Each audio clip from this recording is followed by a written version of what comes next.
రేపు కొత్త సీజేఐగా జస్టిస్ సూర్యకాంత్ ప్రమాణం. రేపు ఉదయం ఢిల్లీకి రేవంత్ రెడ్డి సీజేఐ ప్రమాణానికి హాజరవుతున్న సీఎం రైతుల్ని పట్టించుకోవడం లేదు, పంటలకు సరైన ధరలు లేవు, 18 నెలల్లో రైతులకి ఏమీ చేయలేదన్న జగన్. అరెస్ట్ భయంతోనే కేటీఆర్ విమర్శలు చేస్తున్నారు. బామర్దులు డైవర్షన్ పాలిటిక్స్ చేస్తున్నారు. ల్యాండ్ స్కామ్ పై ఆధారాలు ఇవ్వాలన్న అడ్లూరి. ప్రేమకి శాంతికి సత్యసాయి ప్రతిరూపం. బాబా జయంతి వేడుకల్లో రేవంత్ కోట్ల మందికి దారి చూపించారన్న చంద్రబాబు. ఫ్యూచర్ సిటీలో సీఎం రేవంత్ పర్యటన. అంతర్జాతీయ స్థాయిలో ఏర్పాట్లుండాలన్న సీఎం. కట్టుదిట్టమైన చర్యలకు ఆదేశం. అవసరమైతే మళ్లీ రాజకీయాల్లోకి వస్తా, చెప్పుడు మాటలు వినొద్దని జగన్ కి సూచన. పవన్ కళ్యాణ్ తనకు మిత్రుడన్న విజయసాయి.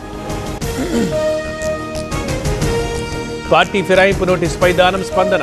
వివరణ కోసం మరింత గడువు కావాలని వినతి. స్పీకర్కు లేఖ రాసిన నాగేందర్. నెల్లూరు మేయర్పై అవిశ్వాసానికి గ్రీన్ సిగ్నల్. అవినీతికి పాల్పడుతున్నారని ఆరోపణలు. కార్పొరేటర్ల మాటలతో ఏకీభవించిన మంత్రి, ఎమ్మెల్యే. బీసీలకి 17 డీసీసీ పదవులు ఇచ్చాం. 42% కోట చరిత్రలో నిలిచిపోతుంది.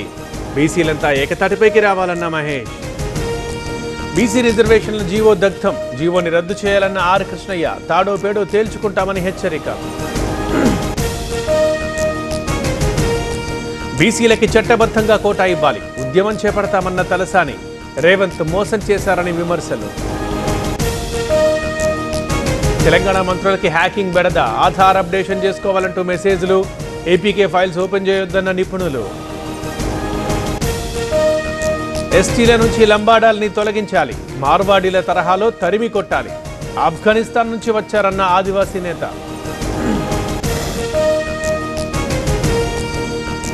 కాంగ్రెస్ లో విధేయతకి చోటు లేదు. కోమటిరెడ్డి ప్రధాన అనుచరుడి ఆవేదన. డీసీసీ పదవి రాకపోవడంపై అసంతృప్తి. 28న అమరావతికి నిర్మలా సీతారామన్. బ్యాంకు భవనాలకు శంకుస్థాపన. సభకు హాజరు కాబోతున్న చంద్రబాబు, పవన్. అంతా ఒక్కనే చేశానన్న రవి. పైరసీ కేసులో 5గురి అరెస్ట్తో అలర్ట్. హార్డ్ డిస్కుల్లో డేటా మొత్తం డిలీట్. ఎస్ఐఆర్ పై సుప్రీంకోర్టుకి విజయ్ పార్టీ. నిబంధనలు ఉల్లంఘిస్తున్నారని పిటిషన్. ఎస్ఐఆర్కి మద్దతుగా సుప్రీంలో అన్నాడీఎంకే అఫిడవిట్. ఢిల్లీలో ప్రమాదకర స్థాయిలో పొల్యూషన్. గొంతు నొప్పి, దగ్గు, కళ్ళు మంటలతో ఇక్కట్లు. నిరసనలకు దిగిన ప్రజలు.